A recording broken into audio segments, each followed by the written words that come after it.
Praise the Lord. आज के इस सुंदर दिन में मैं आप सभी का स्वागत करती हूँ हमारे इस एपिसोड में और धन्यवाद देती हूँ हर एक उस व्यूअर का, परमेश्वर के हर एक उस जन का जो रेगुलर हमारे प्रोग्राम को देखते हैं। और आप लोगों के फ़ोन कॉल से पता चलता है कि आप लोग आशीषित हो रहे हैं वचन से, प्रभु आपको ग्रो कर रहे हैं, वचन से आप बहुत कुछ सीखते हैं। सच में परमेश्वर आप सबको बहुत ब्लेस करे, हमारी यही प्रार्थना है। और प्रार्थनाओं के साथ ये वचन आप तक इसलिए पहुंचाया जाता है ताकि आप यीशु मसीह के और करीब आ सकें। उद्देश्य एक ही है कि आप पिता के हृदय को समझ सकें, यीशु मसीह को समझ सकें और उसके और निकट आ सकें। हालेलुया। प्रियो, आज का जो वचन है वो यूहन्ना 15 से है। यूहन्ना 15 आपने बहुत बार सुना होगा, बहुत बार प्रचारकों ने या आपने स्वयं भी कई बार पढ़ा होगा और बहुत कुछ इस वचन से सीखा होगा, परमेश्वर के भवन में सीखा होगा। और ये वचन जब भी आप पढ़ेंगे कुछ नई बात करेगा। बच्चों को शुरू से ही ये वचन सिखाया जाता है, बहुत से लोगों को याद रहता है। लेकिन आज खुदा ने मेरे हृदय में इस वचन को दिया है कि मैं आज बहुत से लोगों से इस वचन के थ्रू बात करूं, क्योंकि वचन कभी पुराना नहीं होता और हर बार नई बात करता है। प्रियो, यूहन्ना 15 उसके पहले पद से आगे हम देखेंगे, इस प्रकार लिखा है। यीशु मसीह कहते हैं, सच्ची दाखलता मैं हूँ और मेरा पिता किसान है। और अगर आप इंग्लिश में एक ट्रांसलेशन में पढ़ेंगे तो उसमें लिखा है, my father is a wine dresser. यानी कि मैं दाखलता हूँ और मेरा पिता किसान है, जिसने मुझे लगाया, जो मुझे संवारता है। वाइन ड्रेसर मतलब वो ध्यान रखता है मेरी दाखलता का, मुझ दाखलता का वो ध्यान रखता है कि उसमें यदि पत्ते मुरझा रहे हैं तो उन्हें हटाता है, खाद पानी देता है, मुझे खूबसूरत बनाता है। और वो करने वाला कौन है? मेरा पिता। और इसके आगे यीशु मसीह जो बात कह रहे हैं बहुत ध्यान से समझिएगा, जो डाली मुझ में है और नहीं फलती उसे वो काट डालता है। आपने बहुत बार इसे सुना होगा, जो डाली मुझ में है और नहीं फलती। कुछ दिनों पहले जब मैं इस वचन को पढ़ रही थी, परमेश्वर ने बात की।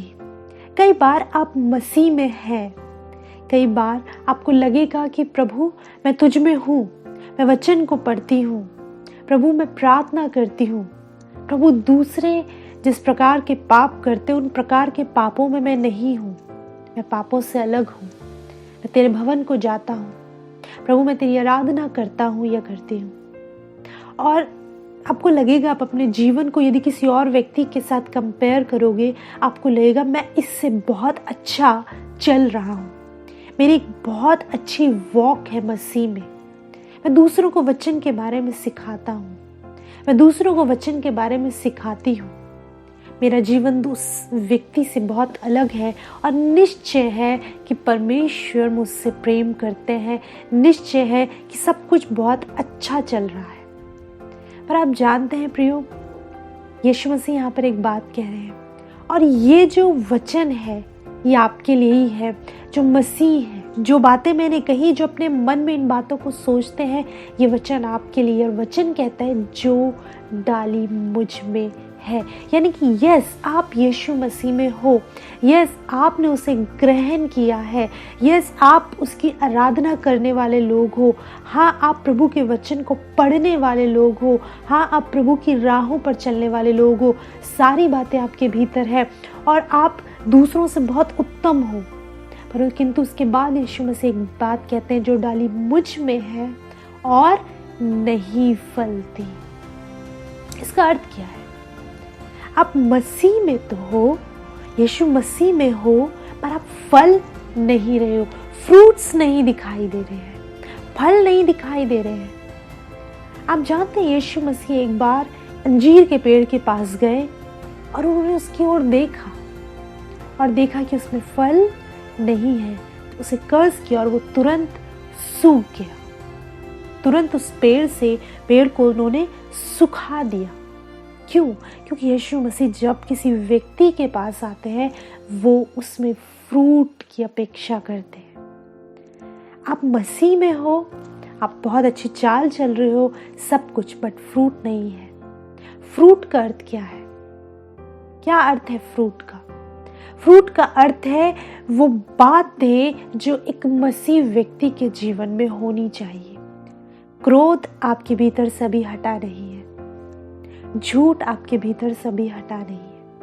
यदि आप परमेश्वर के आत्मा के फलों के विषय में पढ़ेंगे, यदि आपको वो याद है, यदि आप उन्हें पढ़ते हो, वरदानों के विषय में बहुत से लोग पढ़ते हैं, प्रभु मुझे चंगाई का वरदान दे, प्रभु मुझे सामर्थ्य दे, प्रभु मैं अन्य भाषा बोल सकूं, प्रभु मुझे वरदान दे कि मेरे अंदर वो विश्वास हो, प्रभु मुझे वरदान दे कि मैं दुष्ट आत्माओं को निकालूं। बहुत से वरदानों की धुन में लोग लगे रहते हैं।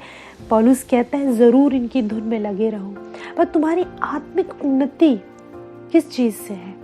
वरदानों की धुन में जिस प्रकार रहते हैं प्रियो, उसी प्रकार आत्मिक फलों की धुन में रहो कि प्रभु का आत्मा यदि आपके भीतर है, यदि आप परमेश्वर के लोग हो, तो वो फ्रूट दिखाई देने चाहिए। वो फ्रूट दूसरे व्यक्ति को आपके भीतर दिखाई देने चाहिए। वो फ्रूट यीशु मसीह को आपके भीतर दिखाई देने चाहिए। आप मसीह में हो, जो डाली मुझ में है पर नहीं फलती। जाने कब से आप मसीह में हो, जाने कितने वर्षों से आप मसीह में हो, जाने वो कौन सा दिन था जब आपने मसीह को एक्सेप्ट किया, अपने पापों से अंगीकार किया और आप मसीह में काट के साट दिए गए, आप मसीह में जुड़ गए, आप मसीह में से अपने पोषण को ले रहे हो सारी चीज़ें, बट वो डाली फल नहीं रही है। लिखा है जो डाली मुझ में और नहीं फलती उसे वो क्या करता है? काट डालता है। प्रभु उस डाली को काट डालता है जो नहीं फलती। ध्यान दीजिएगा, कोई फर्क नहीं पड़ता कितने समय से मसीह में हो, फ्रूट्स नहीं दिखेंगे तो वो आपको काट डालेगा। काट डालने का अर्थ क्या है प्रिय? अपने से अलग। पिता उस डाली को काट डालेगा, अपने पुत्र से अलग कर देगा। और जानते पुत्र से अलग होने के बाद जीवन कैसा है? इस पृथ्वी पर सबसे बड़ा दंड परमेश्वर ने मनुष्य को क्या दिया? आपको क्या लगता है? सबसे बड़ा दंड जो परमेश्वर ने मनुष्य को दिया वो ये है, अपनी उपस्थिति से उसे दूर कर दिया। आदम को सबसे बड़ा दंड क्या मिला? क्या ये कि वो अपने मेहनत से अपने पसीने की रोटी खाए, या हवा ये कि जब गर्भवती हो तो पीड़ा उसकी बढ़ा दी? लोगों को ये दिखाई देता है, पर जानते सबसे बड़ा दंड क्या था? आदम तो आज तक मेरी उपस्थिति में रहता था, आदम मैं प्रतिदिन तुझसे मिलने आता था, आदम तो मेरी आवाज़ को सुना करता था, आदम तो कुछ और ही मनुष्य था, किंतु अब क्योंकि तूने पाप किया है मैं तुझे अपनी उपस्थिति से हटाता हूँ। आप जानते सबसे बड़ा दंड जो परमेश्वर ने मनुष्य को दिया वो ये कि उसे अपनी उपस्थिति से हटा दिया। ये सबसे भयानक और सबसे बड़ा दंड है। उसकी उपस्थिति से हटकर विनाश ही विनाश है। उसकी उपस्थिति से हटकर आप पाप में डूबते चले जाओगे। उसकी उपस्थिति से हटकर बहुत सी चीज़ें आपको आ घेरेंगी, क्योंकि उसकी उपस्थिति में ही आप सुरक्षित हो।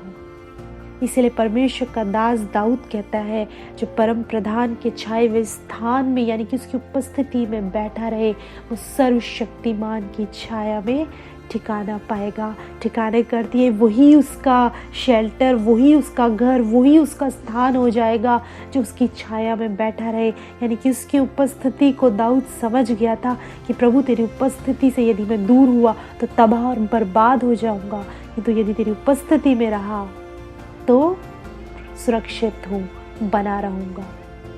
जो डाली मुझ में है और नहीं फलती उसे वो काट डालता है, अपनी उपस्थिति से बाहर कर देता है। तो फल नहीं रहा है कि तू कितने समय से तू वचन को पढ़ रहा है पर वचन की वो बातें तेरे भीतर दिखाई नहीं देती। तू व्यभिचार में आज भी है, तू आज भी तेरे मुंह से झूठ निकलता है, आज भी तेरे मुंह से गालियाँ निकलती है, आज भी तू व्यर्थ बातों में, व्यर्थ चीज़ों में अपने समय को बर्बाद करता है।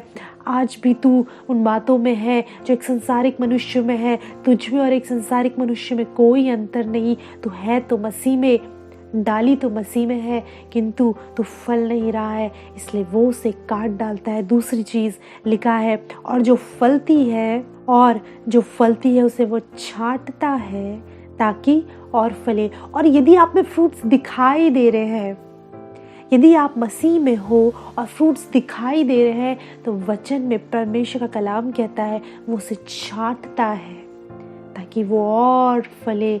परमेश्वर जानते हैं थोड़े से फलों से नहीं, परमेश्वर आपको फलवंत देखना चाहता है, फलों से लदा हुआ देखना चाहता है। उसकी ये इच्छा है कि आपके भीतर वो फल दिखाई दे।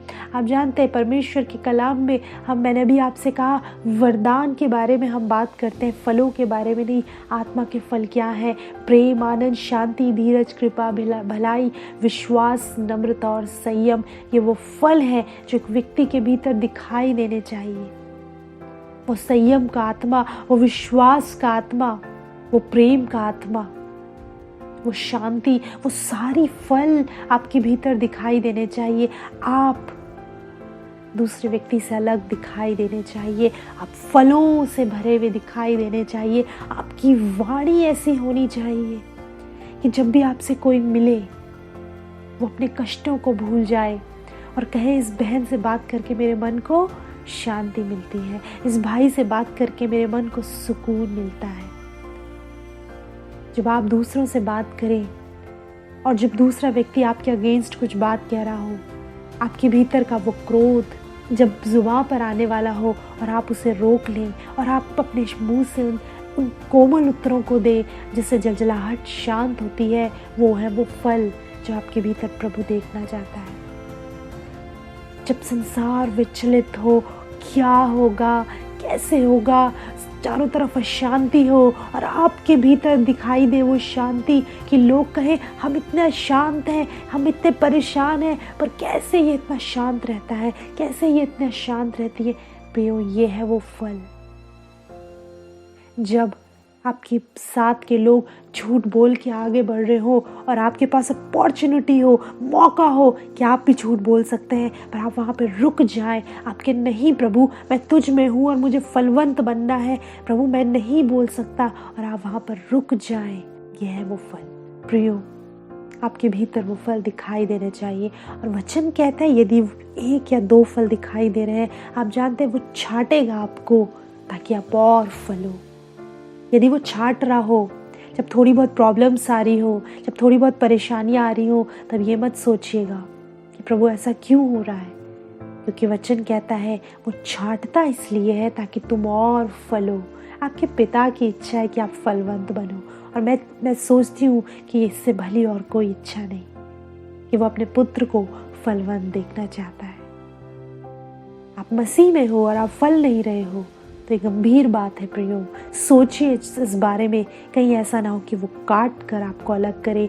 अगर काट दिए जाओगे, अलग कर दिए जाओगे, सूख जाओगे। आप देखिए, डाली को यदि काट दिया जाता है और अलग कर दिया जाता है तो क्या होता है, वो सूख जाती है, मुरझा जाती है, उसका नामो निशान मिट जाता है। वचन आगे कहता है, तुम तो उस वचन के कारण जो मैंने तुमसे कहा है शुद्ध हो। तुम मुझ में बने रहो और मैं तुम में। जैसे डाली यदि दाखलता में बनी ना रहे तो अपने आप से नहीं फल सकती, वैसे ही तुम भी यदि मुझ में बने ना रहो तो नहीं फल सकते। डाली यदि दाखलता में बनी ना रहे तो नहीं फल सकती। अब तुम्हारे फ्रूटफुल होने के लिए तुम्हें उसमें बने रहना है। डाली यदि दाखलता में बनी ना रहे तो नहीं फल सकती। काट दिए जाओगे, अलग कर दिए जाओगे, कैसे फलोगे? खत्म हो जाओगे। तुम्हें उसमें बने रहना जरूरी है। और बने रहने के लिए आप जानते हैं यीशु मसीह क्या कहना चाह रहे हैं? यीशु मसीह कह रहे हैं कि मुझ में से तुम पोषण करो, मुझ में बने रहो। एक स्थान पे यीशु मसीह ने कहा, यदि आप वचन को मेडिटेट करेंगे आपको आनंद आने लगेगा। आप सोचोगे प्रभु मैं कभी इस रीति पे सोचता ही नहीं हूँ या सोचती ही नहीं हूँ। एक दिन मैं वचन को पढ़ रही थी और वचन में लिखा है, यीशु मसीह कहते हैं मैं पिता में हूँ, मैं पिता में हूँ। अब आप सोचिए एक सिंहासन पर बैठकर पिता मौजूद है। उसकी सूरत को हम नहीं इमेजिन कर सकते, बस एक तेज रोशनी और एक इमेज है कि पिता सिंहासन पर है। यीशु मसीह कह रहे हैं मैं पिता में हूँ, पिता के भीतर हूँ और पिता मुझ में है।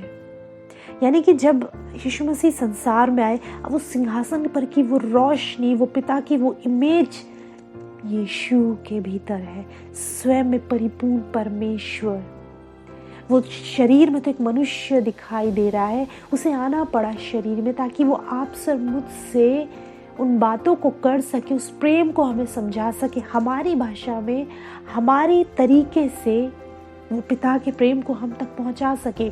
उस परमेश्वर ने मनुष्य के रूप को, यानी कि यीशु मसीह कह रहे मैं पिता में हूँ। जब वो सिंहासन पर बैठा है मैं उसके भीतर हूँ। अब आपको एक इमेज दिखाई दे रही है कि एक रोशनी से भरा हुआ एक इमेज, एक सिंहासन पर बैठी हुई एक इमेज। आप उसकी कल्पना नहीं कर सकते, आप उसके शक्ल को इमेजिन नहीं कर सकते। परमेश्वर को किसी ने नहीं देखा, लेकिन यीशु मसीह कह रहे हैं और पिता मुझ में, यानी कि जब मैं इस पृथ्वी पर तुमसे बात कर रहा हूँ वो मुझ में है, वो सिंहासन पर से मुझ में, मेरे भीतर। अब यीशु मसीह ने एक अद्भुत बात कही, कहा तुम मुझ में हो,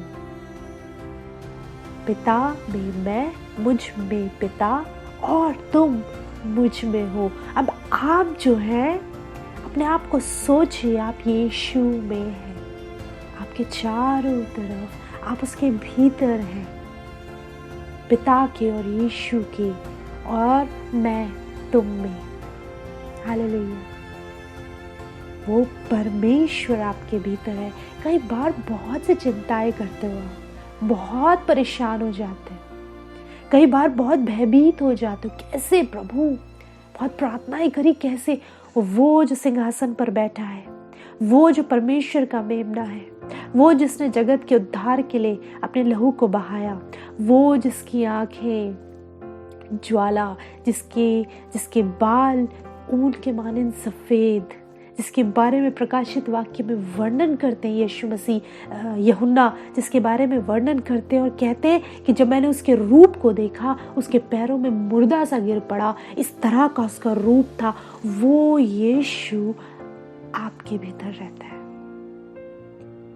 आप सोच सकते हैं आप एक्स्ट्रा ऑर्डिनरी पर्सन है, जिसके भीतर संसारी ब्रह्मांड को रचने वाला परमेश्वर रहता है। वो ऑर्डिनरी कैसे हो सकता है?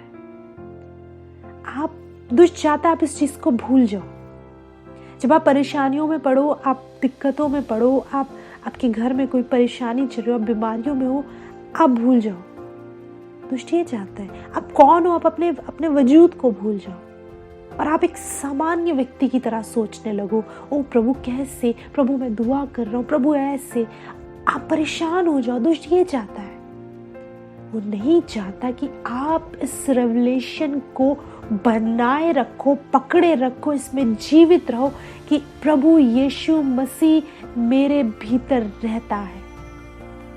प्रभु यीशु मसीह का मैं घर हूँ, मैं उसका मंदिर हूँ, मैं उसका घर हूँ। वो मेरे भीतर रहता है। आपके हाथ आपके नहीं, यीशु के हाथ हैं। आपकी नज़रें आपकी नहीं, यीशु की नज़रें हैं। आपके पैर आपके नहीं, यीशु के हैं। और जब आप इस रेवलेशन में प्रतिदिन बने रहते हो, चलते रहते हो, बने रहते हो, चलते रहते हो, आप एक्स्ट्रा ऑर्डिनरी लाइफ को जीने लगते हो। आपकी वॉक एक्स्ट्रा ऑर्डिनरी हो जाती है। उसके बाद आप सामान्य नहीं, चीज़ों को आप वैसे नहीं देखोगे जैसे आपके बगल का व्यक्ति देख रहा हो, आपके सामने का व्यक्ति देख रहा हो। आपके देखने में और उसके देखने में फ़र्क होगा। एक संसारिक व्यक्ति में और आप में बहुत फ़र्क होगा, क्योंकि आप इस रेवलेशन में जी रहे हो कि लॉर्ड मेरे भीतर मौजूद है। गंभीरता से वचन को समझा करिए। यहाँ पे यीशु मसीह कह रहे हैं ये मुझ में बने रहो। यदि नहीं बने रहोगे अपने आप से नहीं फल सकते। यीशु मसीह क्या कह रहे हैं? मैं न्यूट्रिशन लेता हूँ, जो मेरे भी जो जड़ है, जो दाखलता की जड़ है, वो भूमि से पोषण को ले रही है। भूमि कौन है? पिता उसे न्यूट्रिशन को दे रहा है। कह रहे मैं भूमि से न्यूट्रिशन को ले रहा हूँ। ब्रांचेस में, मेरी दाखलताओं में, मेरी शाखाओं में वो न्यूट्रिशन बह रहा है, वो पोषण है, वो चीज़ें हैं। अब जो डाली है उसे उसमें बने रहना है। मुझ में से सोख करो, मुझ में से लेते रहो उस पोषण को, मुझ में से खींचो, मुझ में से लो, और तुम मुझ में जब तक बने रहोगे फलवंत होगे। जो डाली मुझ में नहीं फल, मुझसे अलग होकर तुम अपने आप से नहीं फल सकते। आज जो प्रभु यीशु से अलग होकर फलवंत होना चाहते हैं, आज का वचन आपके लिए, आप नहीं फल सकते यीशु से अलग होकर। आपकी मिनिस्ट्री, आपकी सेवकाई नहीं फल सकती यीशु से अलग होकर। आज आप देख रहे हैं बहुत सी सेवकाइयाँ हो रही हैं, बहुत से लोग प्रभु की सेवा कर रहे हैं, पर क्या वास्तव में वो प्रभु की सेवा कर रहे हैं? यदि आप भी वो व्यक्ति हो, आप कह रहे हो प्रभु मैं तेरी सेवा कर रहा हूँ, रियली? अगर आप यीशु में बने हुए नहीं हो, आप अपने आप से फल नहीं सकते। फिर कुछ और ही है जो आप में दिखाई दे रहा है। आत्मा के फल, आत्मा के फ्रूट्स आप में दिखाई देने चाहिए, वो फल आप में दिखाई देने चाहिए। यीशु मसीह कह रहे हैं मुझ में बने रहो, बने रहो। बने रहने का अर्थ जानते हैं क्या है? अब कितनी भी परेशानियां आए, आप वचन में बने हुए हो। आपके घर में कितनी भी चीजें ऊपर नीचे हो रही हो, आप वचन में बने हो। बने रहने का अर्थ क्या है? यीशु मसीह कह रहे हैं मुझ में बने रहो, मुझ में से लेते रहो, सोख करो, लो और फलवंत हो। बट बने रहने का अर्थ क्या है? बने रहने का अर्थ है आप वचन में बने हुए हो। बने रहने का अर्थ है कि चाहे कुछ हो, आप वचन को पढ़ना नहीं छोड़ रहे हो, आप इस पे बिलीव कर रहे हो, आप इसे पढ़ रहे हो, आपकी प्रार्थनाओं का जीवन छूट नहीं रहा। ऐसा नहीं कि कभी बहुत अच्छी हो गई, कभी नहीं हो रही है, आप बने हुए हो। कई बार लोग कहते हैं सिस्टर पहले प्रार्थनाएं बहुत अच्छी होती थी, अब नहीं होती हैं, तो क्या आपने छोड़ दी प्रार्थना करनी? जी नहीं प्रयोग, आप कोशिशें कर रहे हो। प्रभु आज नहीं हुई, कल होगी, मैं करूँगा, मैं एफर्ट्स करूँगा, मैं उपवास करूँगा, मैं प्रार्थना करूँगा, मैं तेरे दास को सुनूंगा। प्रियो, मैं अपने जीवन के विषय में बताऊँ, कई बार मेरे साथ होता है, मेरी प्रार्थनाएं कभी बहुत हाइट्स पे होती हैं, कई बार बहुत सी चीज़ों के कारण मैं नहीं कर पाती, लेकिन मैं हारती नहीं हूँ, मैं छोड़ नहीं देती। मैं सोचती प्रभु कहाँ से मैं उस फायर को दोबारा से लूँ। मैं संगतियों में जाती हूँ, मैं वचन को सुनती हूँ, प्रभु के दासों को सुनती हूँ, मैं परमेश्वर के कलाम को लेकर बैठी रहती हूँ। कई बार वचन कोई बात नहीं कर रहा होता, मैं कई चैप्टर्स पढ़ती रहती हूँ, कहीं तो प्रभु वो आत्मा की एक बार फिर से वो आग आएगी। और ऐसा होता है क्योंकि वो मेरे एफर्ट्स को देखता है, वो मेरे भीतर की जिद को देखता है। अगर प्रार्थनाएं नहीं हो रही हैं, यदि प्रॉब्लम्स हैं, परेशानियां हैं, और मैं प्रार्थना करना छोड़ दूं, इसका अर्थ ये है मैं उससे अलग हो रही हूँ और मैं कह रही हूँ मैं अपने आप फलवंत हो जाऊंगी। बिल्कुल नहीं। मैं अपने आप प्रॉब्लम्स को सॉल्व कर दूंगी? बिल्कुल नहीं। इसीलिए कलाम कहता है तो अपनी समझ का सहारा ना लेना, संपूर्ण बन से यहोवा पर भरोसा। यदि मैं सोचूं कि मैं अपने आप से सब चीज़ों को कर लूंगी, मैं नहीं। आप जानते मैं अपने आप से प्रार्थना भी नहीं कर सकती। आप अपने आप से प्रार्थना भी नहीं कर सकते। यीशु से अलग होकर आप प्रार्थना भी नहीं कर सकते। उसके लिए भी आपको उसमें बने रहना है। चाहे आंधी आए, चाहे तूफान आए, चाहे घर में कुछ भी प्रॉब्लम हो, आपको यीशु में बने रहना है। कोई परेशानी, कोई बीमारी, दुनिया की कोई ताकत आपको यीशु से अलग न करने पाए, बिकॉज आप उसके बिना फल नहीं ला सकते। 5वां पद कहता है मैं दाखलता हूँ, तुम डालियाँ हो। जो मुझ में बना रहता है और मैं उसमें, वह बहुत फल फलता है, क्योंकि मुझसे अलग होकर तुम कुछ भी नहीं कर सकते। ये है यीशु मसीह की वो बात जो आज आपको समझनी है। क्या कहा यीशु मसीह ने? मैं दाखलता हूँ, तुम डालियाँ हो।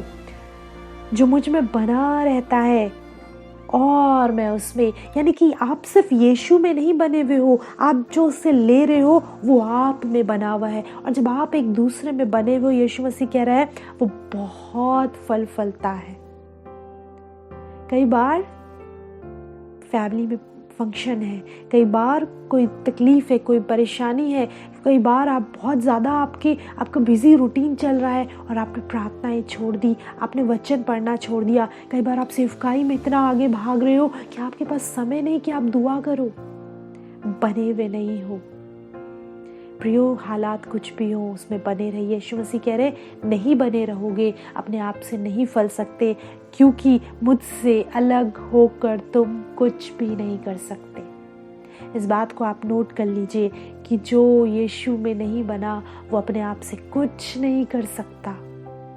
आज इस चीज़ को अपने भीतर उतार लीजिए। प्रभु, हो सकता है कई बार मैं जीवन की चिंताओं में, जीवन की बातों में, बहुत सी कारणों से तो संलग्न हो गया हूँ, लेकिन आज मैंने तेरे कलाम से सीखा है कि मुझे तुझ में बने रहना है और मैं इसके लिए एफर्ट्स करूँगा। प्रियो, इसके लिए कोई दूसरा एफर्ट नहीं करेगा, आपको एफर्ट करना है, आपको एफर्ट्स करने हैं। और ये आपको पता है कि आपको क्या करना है। यदि आप अलग हो रहे हो, यदि वो चीज़ मिसिंग है, दोबारा से उससे कनेक्ट हो जाइए, दोबारा से कलाम को उठा लीजिए, दोबारा से अपने समय को डेडिकेट कर दीजिए।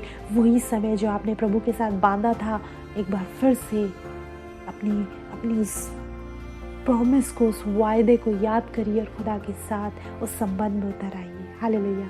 आइए अपनी आंखों को बंद करेंगे, प्रार्थना करें। प्रभु, हम आपका धन्यवाद देते हैं सामर्थी वचन के लिए। आपका वचन बहुत पावरफुल है प्रभु, और आपका वचन हमें बल और सामर्थ देता है।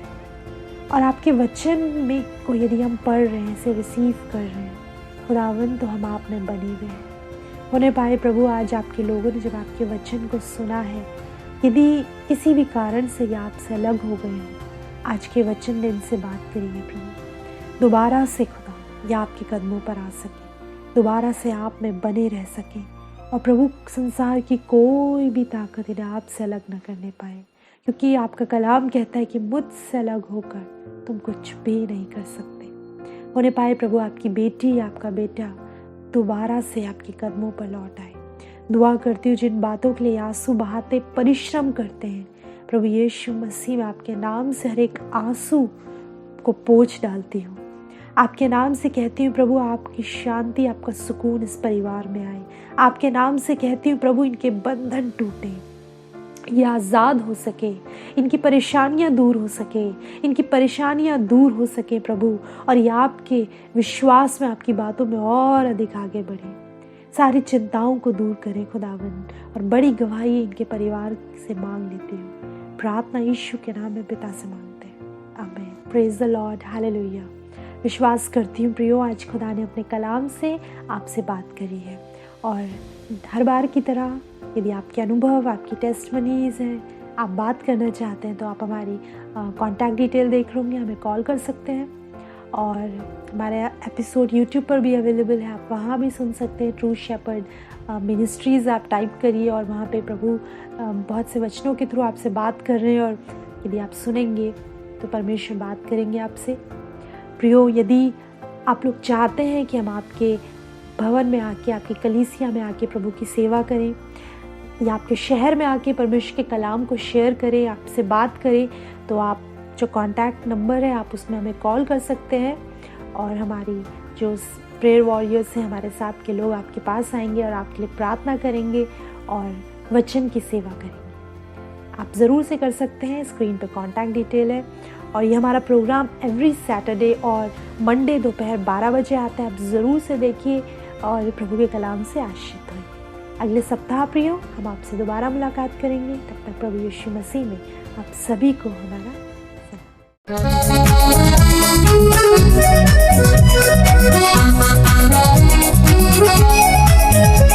सलाम।